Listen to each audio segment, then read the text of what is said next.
While investigating Alex Denny's missing memories, our intrepid detectives followed a trail that led to Sprig, the powerful winter fae who removed them. Tempers flared, but our tactful team managed to mollify the mighty monarch and return safely to springtime in Cemetery Park, where we rejoin them now. So you've all found yourself in the middle of the forest, evening of what has been a beautiful spring day, having just stepped back from the land of the winter fae. Finding yourself in spring, the air is warm, the birds are singing, the squirrels are jumping through the trees. Everything around you is green. What are you up to? What are you doing next? Aubrey, do we know no time has passed, right? Did she keep her end of the bargain? Seems like it. The sun is in the same position in the sky? Great. If she hadn't, we would know. She can't break something like that so easily. Well, I don't know about you all, but it seems kind of intense to wipe someone completely from your memory because of a breakup. I mean, we all get it, right? It makes sense to me, anyways. What's next? We follow up on her? Make sure everything true, or do we believe it? Yeah, let's see if she actually did move to Asteroid City. Okay. I don't know how we're gonna do good on this job, but Right. I'm deeply curious about whether she's all right anyway. And if she wants anything to do with him at this point, or if her memory would be wiped too? Maybe it's safer to assume that they made their decisions, and we just have to let them know that that decision was made. The terms of the job that you accepted was to help him understand what's going on. Yeah, it's gonna be hard, but I believe in you, Mara. Okay, well, candidly speaking, this is a man who willingly made this deal, so had some sort of knowledge of this deal being a possibility in the first place, in the past. So there's got to be some ounce of him even now that will understand maybe a fragment of what's going on. He knows something's up with the static that comes out of our mouth when we say our name. Okay. Well, as self-appointed giver of interesting news, I can go talk to him. Can you guys maybe figure out and make sure Madeline is in Asteroid City and maybe doing somewhat okay? Yeah. Do we want to figure out what things were like between them before we let him know? That's a good idea. Maybe he's got a buddy. In the coffee shop, trying to remember, I think sometimes he would meet someone there, another friend. Yeah. He would order his Americano, and this guy would get a latte every time. I didn't really have interest in this other guy. I had only eyes for Alex. So you... What? Spit it out. No, it's just that we've been investigating him for a while, and you just now remembered there was a second person there. Okay, time out. Well, sorry, with all the weirdness and messing around in different realms, that my brain's a little scattered. But at least there's no static, and at least we're not dead. Fair points. Great, cool, and also fantastic. This guy, I'm trying to remember anything else. Does he have attributes, qualities, or traits? Probably all three. Wow. Okay, so we know 3 things. He ordered a latte, came in. Oh, he had his work shirt on. Yeah, and it was a little logo, the business logo. It was a window washing company. He's a window washer. Okay. Yeah, so I think if we can look up in the yellow pages and find him, I'll be able to recognize the logo and we can give him a call and I can find him that way. You head to a phone booth, grab a Yellow Pages, flip through to the W's. An ad at the top of the first page of the window washers is an ad for JB Windows, and that's the logo. That's him. Okay. Anyone have a quarter? Yeah. Just kidding. Here I go. Aubrey starts to reach out with a quarter for Mara and then realizes it was a bit. JB Windows. Hi, Mr. JB. Is that James? John. John. Well, hello, John. My name is Mara Vertere. I'm calling first to inquire about your business, but two, also to ask about your friend Alex. This might sound a little silly, but we would both frequent the same coffee shop near Cliffside, and I was just wondering, he hired us at Thorn Detective Agency and is going through a bit of a rough patch. Would we be able to talk to you about him and his state at all? Of course. I'll meet you there quicker than a beam of light. The coffee shop. I don't think we named the coffee shop before, and that's what came into my brain right now. That's good. Quicker than a beam of light. That's beautiful. Wonderful. Okay, thank you so much. I'll see you there soon. The coffee's not good, but they make it so quickly. The detail that I remember adding about it last session about this place is like it's the first like third wave coffee shop to hit hit Seattle, so they roast their beans lightly. Yes, the blonde roast. Yeah. I love it. Okay, well, Nothing like coffee in the mid-evening. there's decaf. Yeah. You can get a So matcha. weird. You head over to Greencliff to quicker than a beam of light. You're waiting for maybe 10, 15 minutes. There are a couple of hipster types hanging out, listening to their brand new Walkmen. The door ding-a-lings, and in walks a 5'8", dark brown-haired, goatee-wearing, I'm gonna say dirtbag. Like, this guy looks like someone who would repel Mara. Right? Doesn't look like he would fit in this space. So what does he look like? Is that right? More like, what does he smell like? Let me just picture this. Okay. Like unkempt hair. It's long, but not cute long. He's got a shirt with some stains on it. A utility belt. Good for him. Some cargo pants and boots that have seen things that no one should see. And the odor hits you first. So John comes in smelling of cleaning chemicals. He looks around, notices you being sort of the only one who's looking around for someone else there, and comes over to join you. Hey, sorry, took me a bit to get here. Crazy long workday. Intense workday. Oh my goodness! Well, thank you, John, so much for coming. I'm Mara. These are my friends and partners, Thorn and Aubrey. We're with Thorn Detective Agency. I have a question. What makes a day of window washing particularly hard? Is it the height of the building? Is it the shape of the windows? What's the differentiating? It's usually the wind. Okay. Right? If the wind is up, then you can't feel secure, and the products that you're spraying are getting everywhere. It's lots of extra cleanup, lots of extra work. That makes a lot of sense. Thank you. Speaking of a lack of safety, security, and probably a feeling of losing your balance. Mara laughs nervously at the terrible segue. No, it's a good segue. Great. You're doing You great. got this. John, we wanted to ask about your friend Dinny. Yeah, how do you know him? Well, we don't necessarily. He came into our agency asking about... He came in with some photographs and some weird happenstances that have been occurring lately with photographs with someone that was in them that has since disappeared. Your agency? You're some kind of talent scouts? No, detective agency. Thorn Detective Agency. Oh, sorry. It was hard to hear on the phone. It's windy. Oh, that's okay. Hard day at work. Totally understand.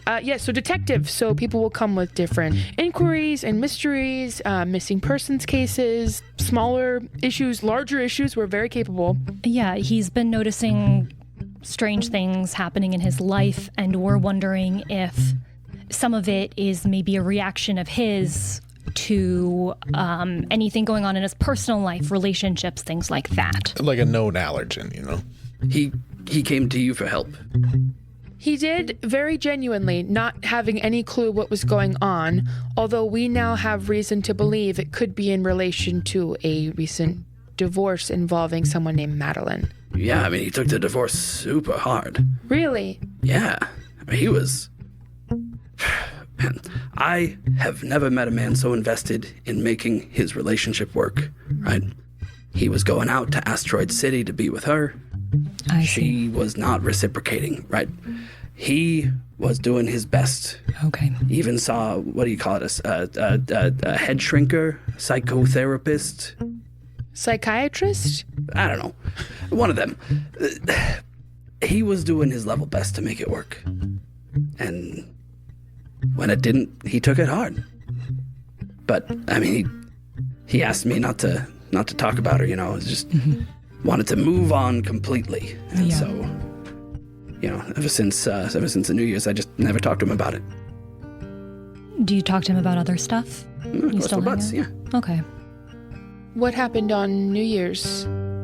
You went out to visit her, and that's when she ended things, Oh. right?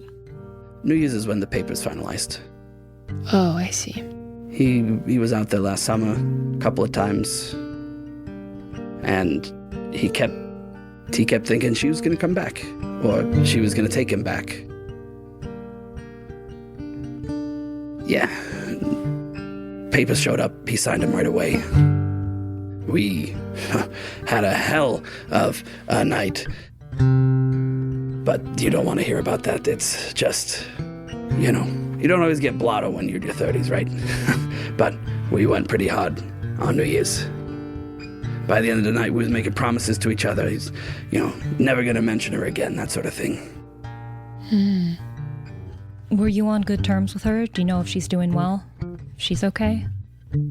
Or... I mean, I'm his friend, Right. to be clear, but she Yeah. went out there chasing a pretty good opportunity, and she stayed. So, I mean, she must be doing okay. All right. I think even if he doesn't want to talk about it, and he's asked you not to, and you've very thoughtfully chosen to honor that, he could probably do with a little extra support right now. Extra support? Yeah, just from his friends, checking in. I mean, he seems like he's doing great, right? He's been crushing it at work. You know, it's marathon time. Excellent. He's living his best life. What don't I know here? Well, to be perfectly clear, it seems as though every time any mention of Madeline comes up, not only is he unable to hear it, but he has no recollection of her. So we're just wondering if maybe it's a defense mechanism that's gone a little too far. That's bananas. Yeah, It is that's bananas. crazy, It right? is bananas. It's so weird. You know what? No, I I mean, it's bananas that you expect me to believe you. Yeah. No, it's wild. I agree. We're all just been drinking a little bit too much coffee. A little too many on the beans today, right? Exnay, the fairy. wasn't gonna mention that explicitly. All I'm saying is that I've read a few psychology books in my day, and it seems that sometimes when the pain is too much, someone will just subconsciously, as a defense mechanism from all the negative emotions you said your friend was experiencing, it appears as if they have no memory of this person because it's easier than dealing with the emotional distress. It's surprisingly common. Oh, you meant mumbo jumbo, not like magic stuff. Yes, I mean science. What? Who cares, right? Mara punches John's arm playfully and it is not received well. So you're trying to help him with something? He came to us for help, to be very clear. No, I understand. I'm just trying to figure out the angle on your scam right now. You know, because Scam? it's clear. Yeah, I mean, you're digging into his personal life so you can blackmail him or something. Oh, that's a What? wild accusation. That's, no, if anything's yeah. bananas. Hey, I don't think I would like to speak with you anymore. I do not trust you. That's fine, as long as you can be there for your friend. That's what's important to us. And also, putting our little coffees in cups to go. Thank you so much for your time. I go and I try to find a little to-go cup to pour my coffee into. Always there for my friend, been there for him every single... Did you know about the nosebleeds and the headache and the sleeping for several hours a day? What now? Your friend, he's not well. I mean, we've been around him very little, and we could see that pretty plainly. He's a little sickly. Looks fine to me.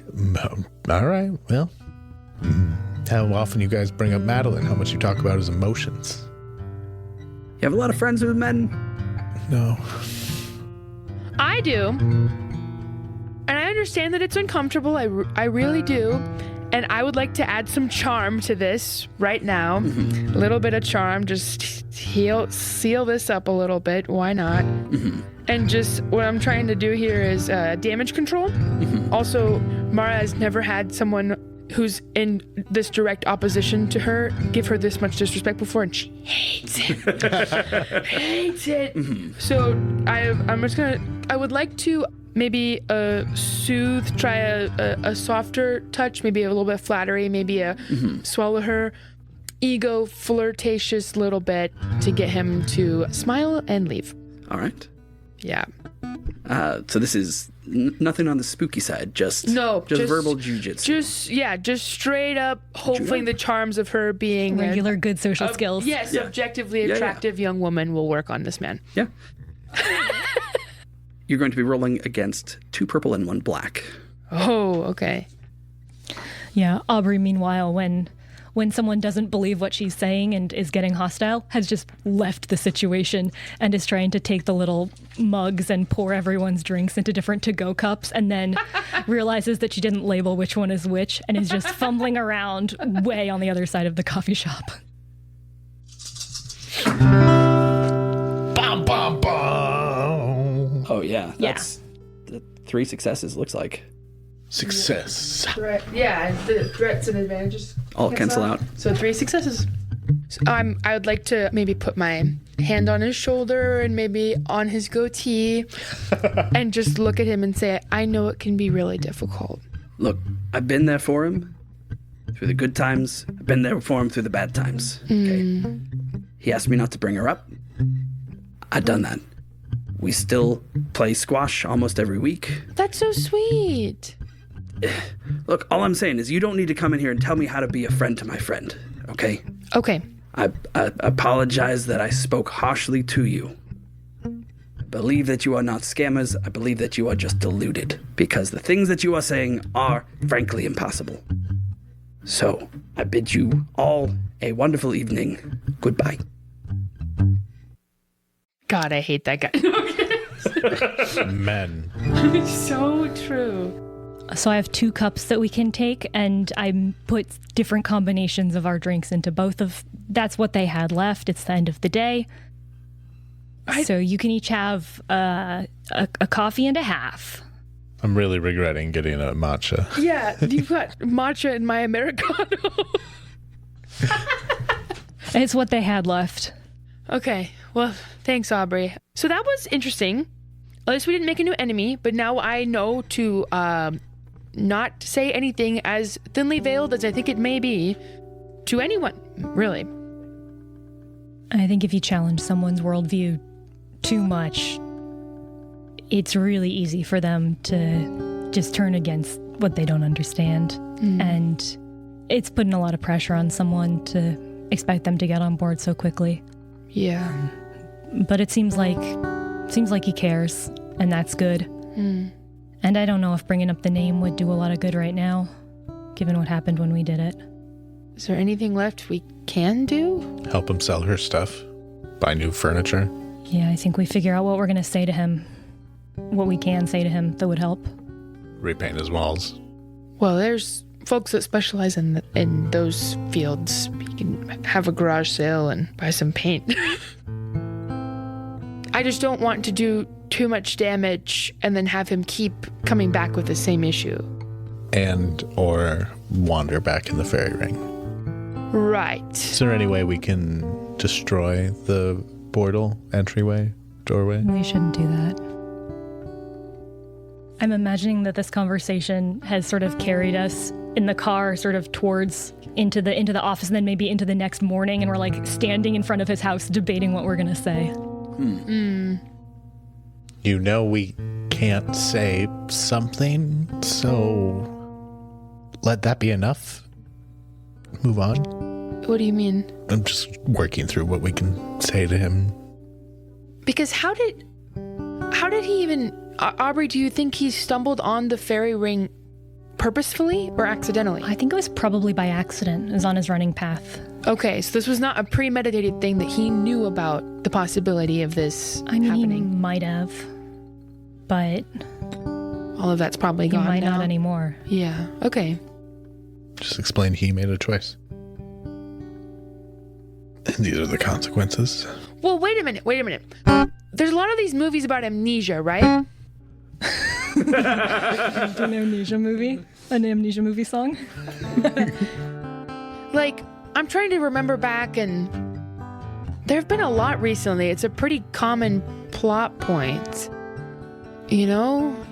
Just, it always seems to be some person waking up in a hospital bed. Oh, where am I?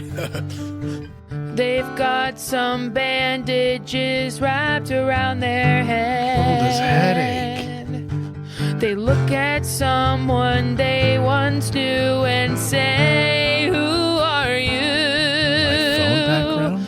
They look at someone that they love and have nothing to be sure of. Why am I crying? How do you go on when your memories are gone?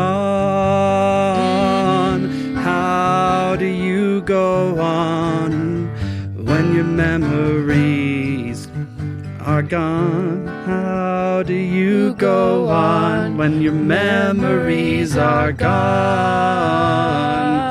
How do you go on when your memories are gone? When there's nothing up north in your brain and you feel so insane, you don't know your mother's name or where you've been or where you came from.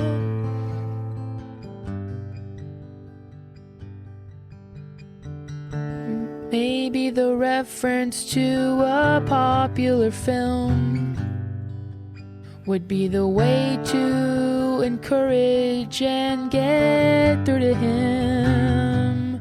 Keep it in world, don't mention the girl. Something we know, something we can digest and not get put to the test. How do you go on when your memories are gone? How do you go on when your memories are gone?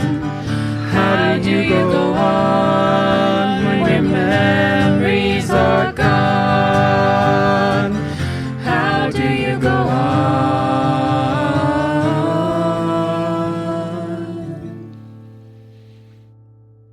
Thorn, what was that movie you were asking me to go see a couple weeks ago? Wolf of Wall Street. That Wait, wasn't it. sorry. The Wall Street, the first one. The first Wall Street movie with Michael Douglas. That implies that there might be a second Wall Street movie at some point. But the first Wall Street movie. That Oh, one. I remember Forgetting Wall Street. The one about... Yeah, the one about this Wall Street tycoon and he wakes up with amnesia and suddenly wants to do good in the world. He's a nicer person because of it. Yeah. Oh, And he gets amnesia from falling off a climbing wall. Wow, because he was so stressed about work and Yeah. had to go climb. Forgetting Wall Street. Forgetting Wall Street. Danny's definitely seen that movie. He seems like the type. Okay, this is the game plan. We frame it this way. Yeah? Okay. Do any objections? Yeah, no, not at all. Okay, go team. I'm knocking on his door. Door opens up. Denny's there Saturday morning, right? He's just kind of in his puttering around the house clothes. Disheveled, so handsome. I don't say that out loud. But yeah, he's fully disheveled, handsome mode. Good for him. His instead of up in his bun, his hair is down in a low pony. It's like slung over his shoulder, cascading down the front of his chest, which is only covered by his robe, Hubba, hubba. Punch Thor in the stomach.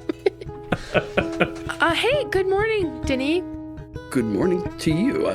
What have you found out? Well, actually, quite a great deal. This might be something you want to sit down for.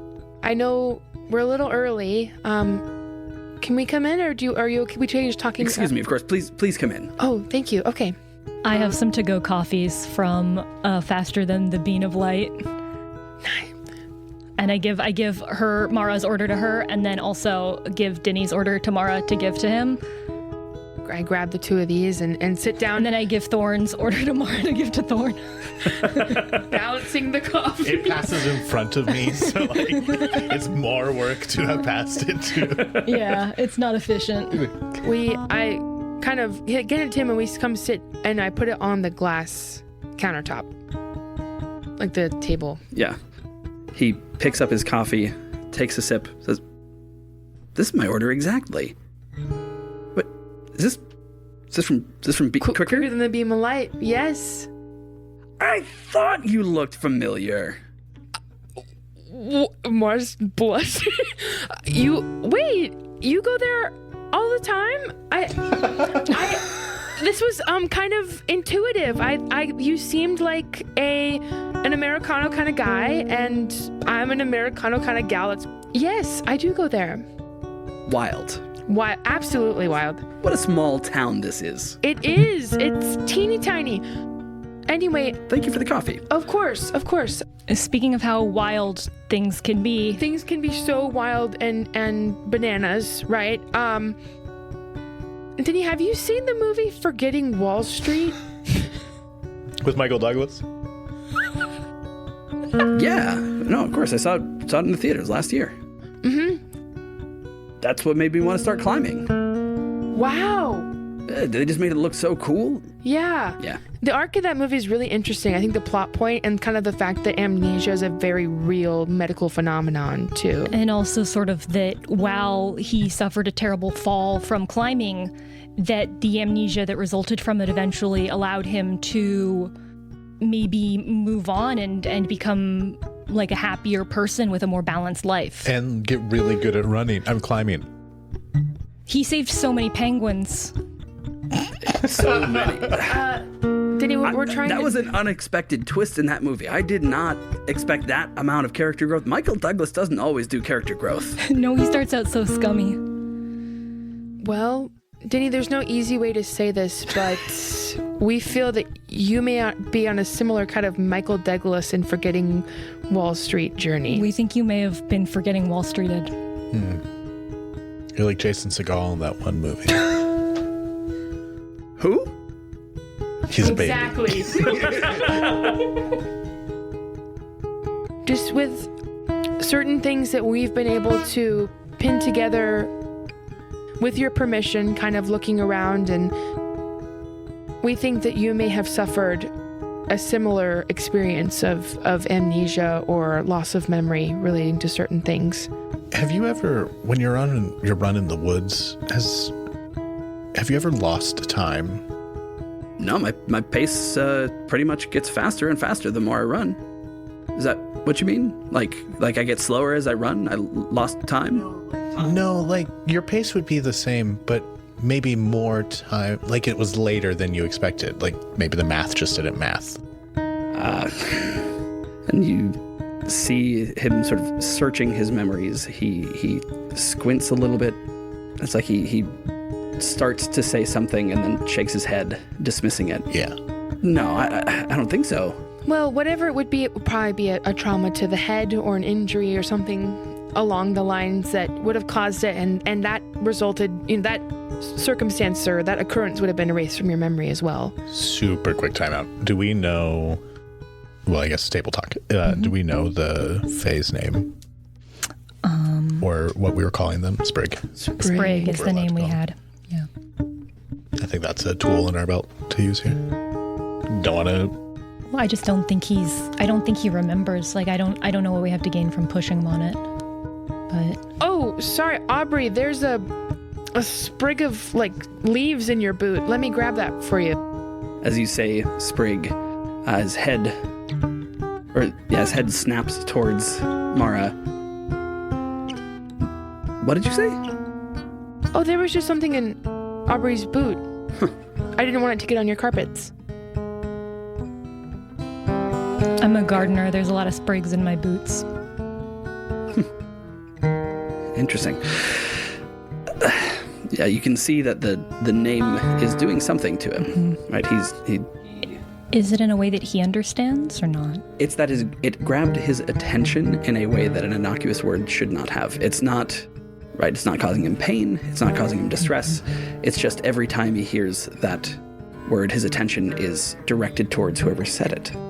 Denny, we could tell you an answer that is the truth, and it probably would leave you wanting more. There is an obstacle in the way of us telling you more. And personally, I think it's probably best you don't subvert that obstacle and you just accept our simplified truth. But we'll do our best to tell you the full truth if you want it. He sits down on his couch and he takes a sip of his coffee. I've never shied away from hard work. I've pushed past every obstacle that's been in front of me my entire life. I hired you so I could understand what was happening. And you're telling me some Michael Douglas movie explains it? I would know if I'd hit my head. I would have a hospital bill. I think you ran into something, an obstacle that for all your hard work, a barrier that for all your efforts and all your diligence and all your skill wasn't something that you could surmount. And that's okay, sometimes that happens. But I think the fact that it happened is what's been haunting you, even though you don't remember it. I think you wanted to forget, or chose to forget, or put it out of your mind, because remembering was hard, because you hold yourself to a high standard, and you feel like you didn't meet it, when really there's no way you could have necessarily. I don't know enough to speculate on that. How do you choose to forget? There's lots of things I would love to forget. But one thing you wanted to forget more than anything else. Even if you put the obstacle up, a different you, a you that you don't remember, you would like to know why you did that? What it might come down to is whether you trust yourself. It's not about overcoming the obstacle. It's about asking yourself why you would have done it in the first place. I'm gonna need some time to think about this. Can I meet you at your office in a few days? Yeah. Yes, please, do whatever you need. We won't bother you anymore. It's no bother. I just have a decision I didn't know I needed to make, and I'd like to think them through. And Sure. on our way out, Thorn Investigations be gone. Just 3 people that have gotten to know you the past couple of days. Sell the stuff that makes you feel bad in here. Just coming from somebody who doesn't like seeing you so sad, you know? You seem like a wonderful guy, Alex. Do what you can to find him again. I wish I knew why I felt like this furniture mattered so much. But maybe John will help me sell it. You head out from Denny's home. Out into the morning. It's drizzly. It's a classic Pacific Northwest spring morning. Is there anything that you want to do? I need some of that bourbon-infused chili. My heart just breaks for him, but something about this doesn't seem quite right. We should probably not have this conversation on his front lawn. Okay. I'll grab my car. Is it still here? Yeah, it's been here for 2 days. For days. Should we head back to our office? Aubrey, do you think there's anything else here that we're not thinking about? I mean, we could keep an eye on the ring, see if he tries to go back to it. But ultimately, it's his choice if he wants to remember or if he wants to trust the version of himself that chose to forget. Just because we know what we would do, and I don't know if we would all do the same thing, doesn't mean that we can judge him for whatever he comes to. Oh, no.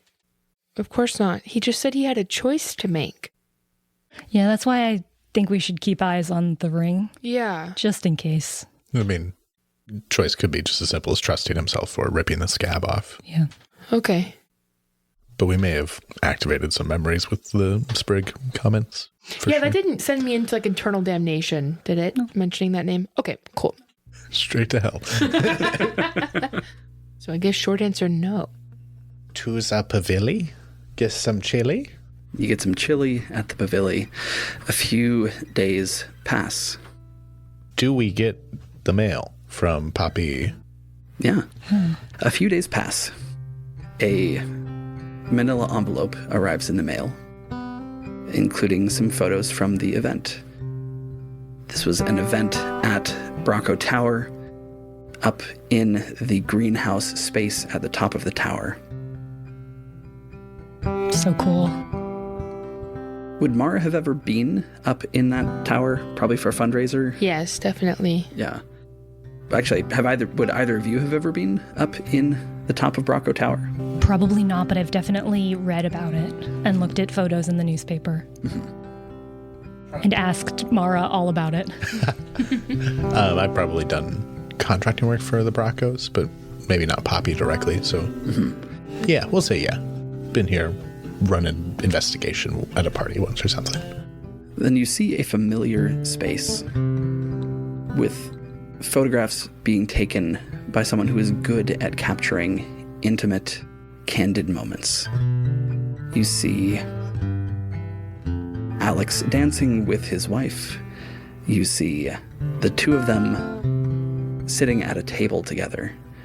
You see Alex delivering words as he is up at a podium. It's good work.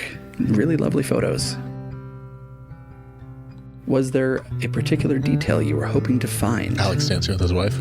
Yeah. So we've got that when he shows up.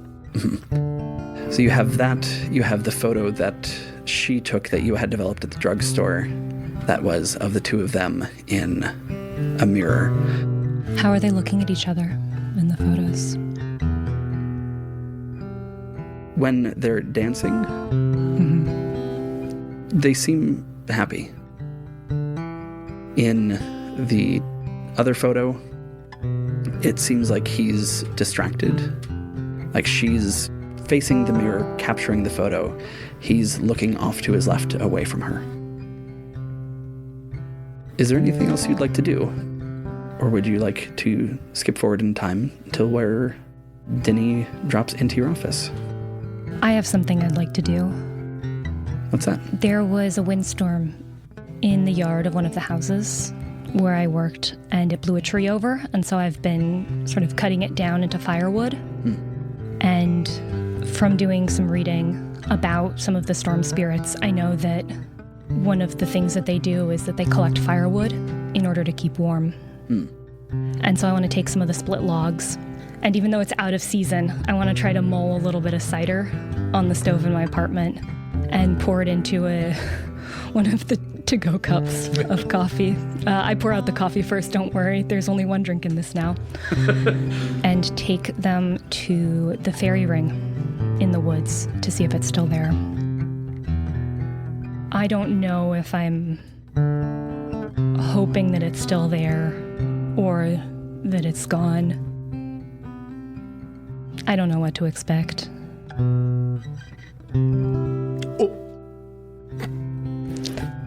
To narrate, Helix just snuck over and rolled a D20. Most unorthodox for this game. On top of a stack of guitar picks. And what did it land on? It landed on a 20. All right. What does that mean? It's the highest number. We don't know what it means yet. Okay. Yeah, all good. In D20 based RPGs, 20 is the best you could possibly roll. Okay. People achieve impossible tasks. Whoa.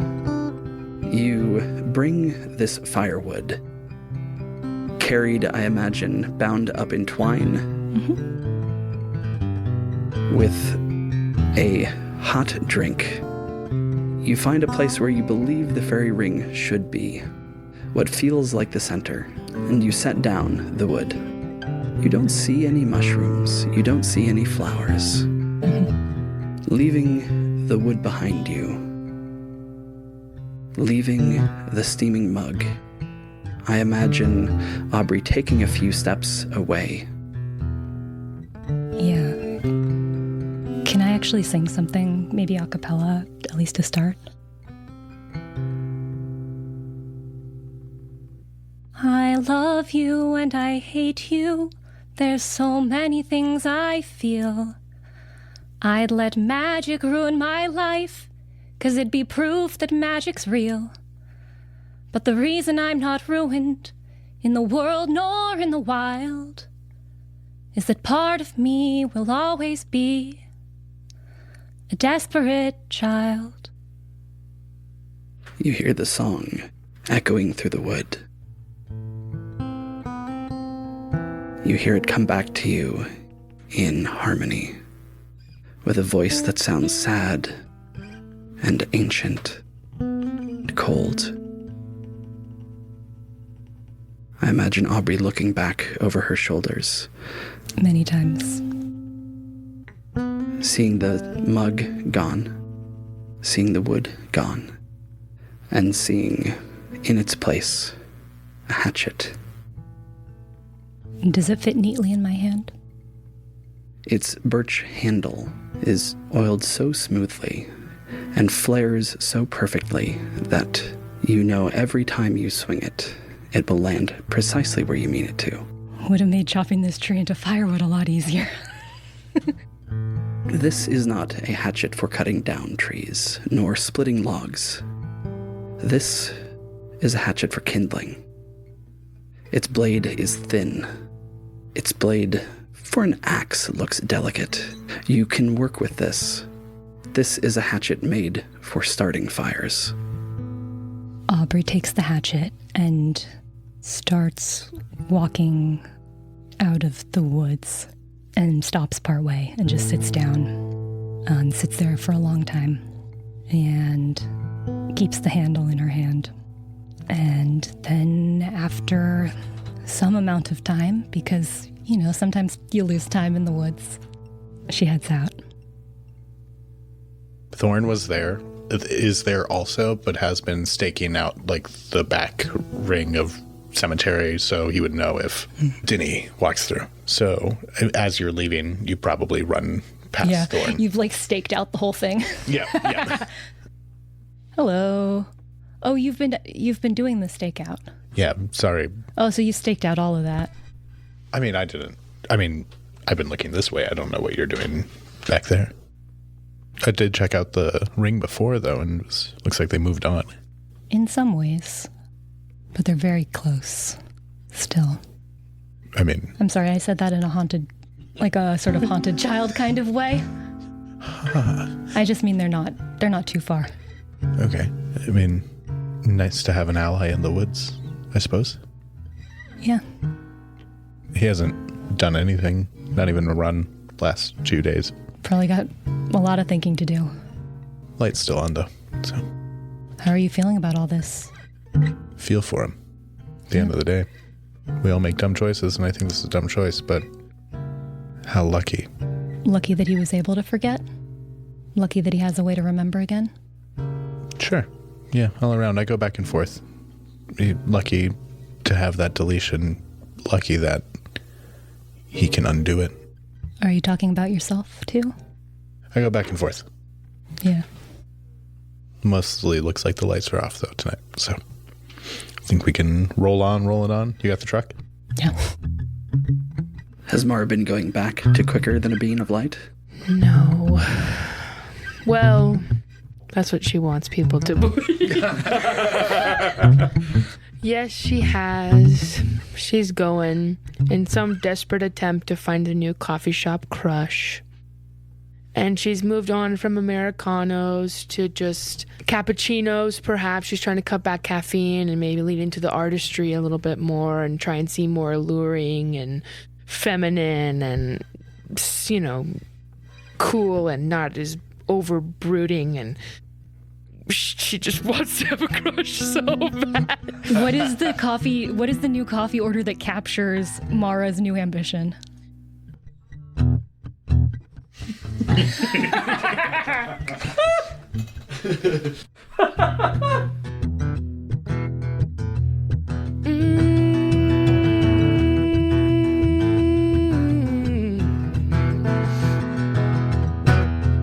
If you order a light roast, you know how it goes.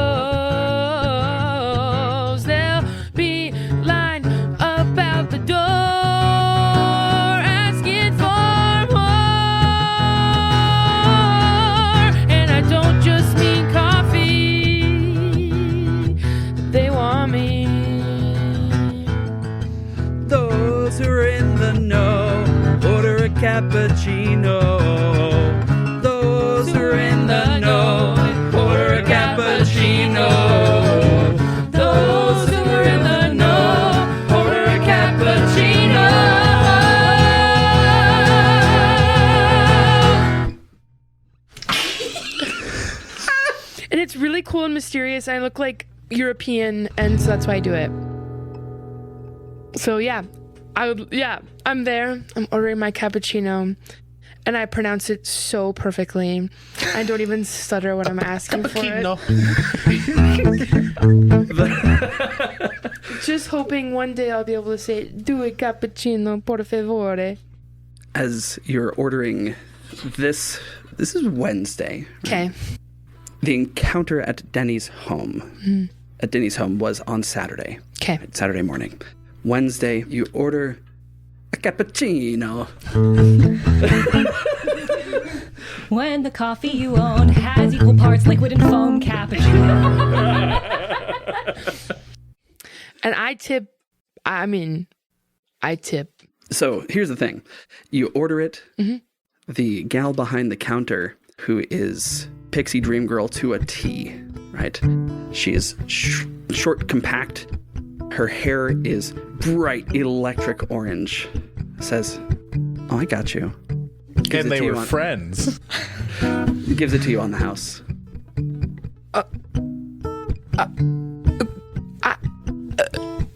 I was gonna give you a tip, like a nice tip. Okay, you still can. Okay. Mara takes a $10 bill and a tiny branded bean of light sticky note and writes her phone number on it and gives it to this girl. You know, it's a good thing you put it on that sticky note because defacing money's a crime. Well, I just wanted to make sure you were still able to spend it somewhere. Buy yourself something nice. She kicks herself. $10. As this interaction is happening, Denny walks into the shop. Sorry. Do you engage? Do you run and hide? What do you do? Nope. I asked this girl.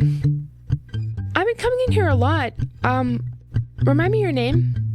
Jay. Jay. I'm Like Mara. the bird. Like the bird. Not the letter, just to be clear. Right. Everyone gets it wrong. But I don't want you saying my name wrong. Well, Jay, as much as I love your coffee shop, I'd love to meet up with you somewhere else. You know, if there's no customers and barista anti-dating protocols. So bold. Look around the coffee shop for a sign that says absolutely no customer and barista dating protocol. I'm trying to think of the name of a good, like, indie music venue. Where do you go in this town to see a show, but it's guaranteed to be a local band? May I B posit flat. the alligator? Oh. Gators. The alligator's perfect. My band's playing a show at the Gator on Friday. Why don't you show up and buy you a drink after? Okay, maybe I will. Hope you sing like a bird too. Are you always this corny? Because it's working for me, but... Really? I'm gonna be so real with you right now. I don't order cappuccinos, and I suck at flirting because usually men are just throwing themselves at me. This is the first time you've caught me completely off guard. I can certainly see why. I'll see you Friday. Yeah, okay. And did I notice Denny walk in? Maybe not. Did you? No, I didn't. And I turn around, red in the face, beaming, and lock eyes with him. I imagine you scream too, just like a full scream. I don't want her to hear me though. Just a silent, turn your head and go, just like, for those listening at home, just go. Like a pause on your face and it pans up to like This your is mind layered. space. Like, I mean, just think about, like, there's so many secrets she has to keep. Now her sexuality is one of them too. Oh, girl. That's real. Anyway. We love a bygone. Wait, hold on. You said sexuality, but I think you mean has to keep her dating life secret from the guy she wants to date. No, I mean from her family. Oh, okay, gotcha. Yeah. Or unless they're a matriarchy, they might be very open to it, to be honest.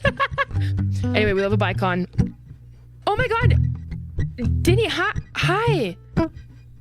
Mara, it's good to see you. Yeah, good to see you too. Sorry, I'm a little bit flustered.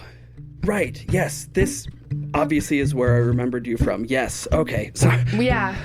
I come here a lot. Order a cappuccino every time. Been thinking about trying a cortado myself. Just try something new. Yeah. Very refined. Good for you. Thank you. Well, hey, I don't want to overstep at all, so I'll just let you get your coffee and go along with your day. Okay. Are your associates going to be at your office later today? Oh, I'm heading back there now. Yeah. Maybe I'll just follow you over. Okay, sounds good. Take your time. 2 wins, baby! Only good news. It's just another coffee shop crush. Yes! Mars got a girlfriend. Who knows? Denny arrives at the Thorn Investigations office over the Chili Pavilion not long after Mara herself arrives. He sets down his now empty to-go cup of coffee and pulls out his briefcase. You don't pull out a briefcase. Where was it? He takes a suitcase, a big luggage, and he opens it, and there's a briefcase inside. And he opens that, and there's a little purse, and in that is a small little sort of like coin purse thing, a little coin holder. Walking with a briefcase or like a rolling luggage adds so much context to the walkover from all the light you can see or whatever, the coffee shop to the Chili Pavilion, just dragging the rolling luggage the entire. I did not want to give him a ride in a Porsche. This is why I can never comment on missteps, because then there's too much funny stuff that happens after for me to edit out later. Oh no. Denny arrives, sets down his cup of coffee, sets his briefcase on the desk, sort of pushing the trailing tendrils of Apothos out of the way just a little bit as he does. And he flips it open and he says, I have to thank you. You were all very kind to me. I'm taking your advice and trusting myself. And I would like you to have this. And he pulls from his briefcase a photograph of an animal. What animal is it? I was going to say one, but it looks like you've got an animal. No. A markhor. They're a kind of mountain goat antelope with spiral corkscrew horns. They're very shaggy, and they kind of climb like mountain goats. They're incredibly majestic and almost alien. Something about it made me think you would like it. And it seemed like it would fit the decor here. It seems a bit motley, if you don't mind my saying. It's hoarder chic. Goat-centric. And he hands it to you, and he waves, closes his briefcase, and walks out the door. That's almost as good as money. You flip over the painting and see that tucked into the frame, sort of between the frame and the backing, is a check as well. And he just kind of over his shoulder, as you call out, "This is almost as good as money," gives a sort of two-finger peace sign wave. And he heads down the stairs. This makes me feel bad for having a new coffee shop crush. I'm gonna run down the stairs. And, Denny! Just 1 second, man. Sure. You good for a run tomorrow morning? Aww. Absolutely. Cool. Same, meet you at 7 your place? See you there. Perfect.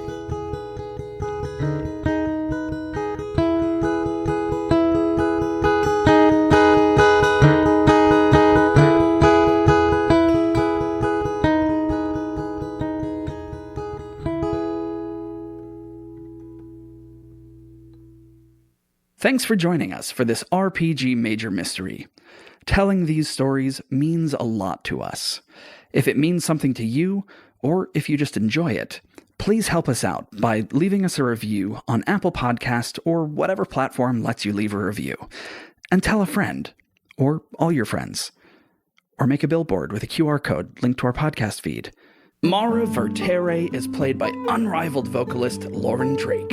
You can find her in scripted productions around Seattle and performing with Jet City Improv and musical improv team We Have Some Notes. Find her on socials at La La Drake. Aubrey Stump is played by loquacious lyricist Camilla Franklin. Find her performing around Seattle with musical improv team Fancy Cafeteria and on Instagram at Camilla Strader. Thorn is played by peerless performer AJ Crumley. You can find them performing in Seattle at Comedy Sports and with Crooked Street Theatrics and Productions. They're on Instagram at Major Fraser. All music for RPG Major is created live in the room by our unmatched accompanist, Noah Samuels. Find him on Instagram at Samuels_Noah. And I'm your GM and host, Helix. You can find me performing with Jet City Improv and musical improv team We Have Some Notes. Connect with me and the show on social media at RPG Major. We'll see you next time. So sweet. Oh, Y'all are awesome. they're gonna be running buddies. You guys don't take me running anymore, so. Keep up.